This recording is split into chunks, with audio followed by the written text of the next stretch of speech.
एक व्यक्ति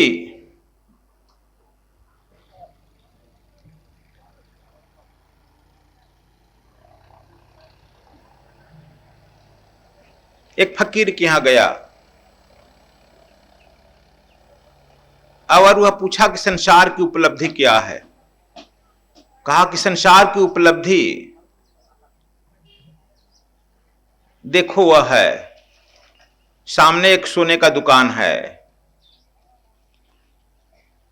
अभी जो है आज दिन भर के लिए सोना जो जितना ले सके उसको फ्री मिलेगा, मुफ्त मिलेगा। चूंकि तू एक फकीर का दर्शन कर लिया, बस यही एक फल है कि संसार की उपलब्धि।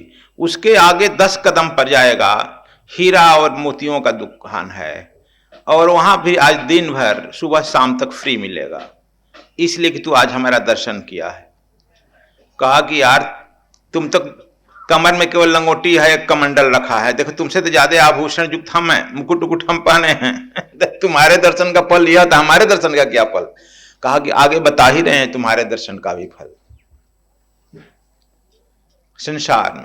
फिर उससे तू आगे जाएगा 10 कदम ही, सुरा सुंदरियों का मेला लगा है, सब फ्री मिल रहा है। वह कहा कि तब तो आनंद ही आ गया। कहा कि बस बस तो यही तुम्हारे दर्शन का फल है। और उससे भी आगे जब जाएगा 10 कदम, एक सुंदर तालाब है और सुंदर तालाब के नजदीक एक वैद्य बैठा है। तालाब में स्वच्छ सुंदर पानी। वैद्य से थोड़ा पहले ही एक राजा बैठा है और जो भी उसके यहां क्षण आज शाम तक पहुंच जाएगा वह राजगद्दी सौंप देगा। क्या कि अच्छा, तो मैं चला आपके यहां से। कहा कि निकल जाओ। जब ही राजा से दर्शन करके निकला, कोई खड़ा था व्यक्ति और उस पर पेट्रोल छिड़क दिया, दूसरा माचिस मार दिया, धू धू कर जलने लगा। कहा अच्छा हाल हुआ, लेकिन अब तो दिखाई पड़ रहा था कि सोना है, जलता है तो जला है। अब वहां गया तो सोना लूटने लगा, जल रहा है। आगे बढ़ा तो हीरा लूटने लगा, आगे बढ़ा जल रहा है, शराब मिल रहा है, पीने लगा, सुरा सुंदरी में फंसा। आगे बड़ी बढ़ा तो राजा के दरबार पर जाते जाते वह मर गया।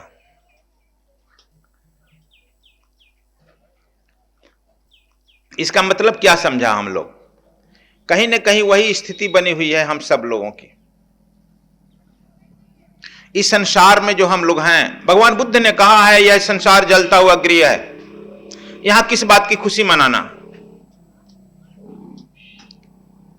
इसीलिए भगवान बुद्ध ने कहा है कि दुखम, इस संसार में शाश्वत यदि कुछ भी है तो वह दुख है, सत्य दुख है। यह संसार जब जल रहा है तो क्या आप नहीं जल रहे हो? हम सब जल रहे हैं, जलता हुआ गृह वही है हम। इस जलते हुए आग पेट्रोल लग चुकी है, लेकिन हम कभी हीरा पाना चाहते हैं, कभी मोती पाना चाहते हैं, कभी सुख सुविधा पाना चाहते हुए जलते हुए। फिर हमारी अंतिम लक्ष्य है पद पैसा प्रतिष्ठा में हम मर जाते हैं। यह नहीं हम करते हैं कि पहले जलते हैं तो दौड़ करके हम कूद करके चले जाएं, वह जो है शीतल तालाब है वहां पर हम अपने पहले बुझा तो लें। उसके नजदीक एक बैठा हुआ है वैद्य, यहां भी बैठे हुए हैं चौहान वैद्य। वैद्य बैठा हुआ है, उस वैद्य से तो मिल लें, हमारा इलाज तो कर दे। सदगुरु वैद्य वचन विश्वासा, संयम यही नहीं विषय कर आशा। सदगुरु ही वैद्य होता है। जब हम संसारिक कलमशों को, तीर्थ जाते हैं सरलता, सांसारिक पाप को, सांसारिक कलमशों को तीर्थ में स्नान करके समाप्त करते हैं, और मानसिक कलमशों को, मानसिक कलमश क्या है? मन बुद्धि चित्त अहंकार, यही अंतःकरण कहलाता है, यही मानसिक कलश है, कलमश है। और मन बुद्धि चित्त अहंकार, इन चारों कलमशों को जब हम सदगुरु के सानिध्य में जाते हैं तो वह जो है अपने सानिध्य मात्र से मानसिक कलमशों को धो डालता है, जला डालता है, तब हम पावन हो जाते हैं। लेकिन वह बैठा है वहां तीर्थ पर, इसलिए वह तीर्थ है। तो हमारी साथ भी इसी स्थिति है।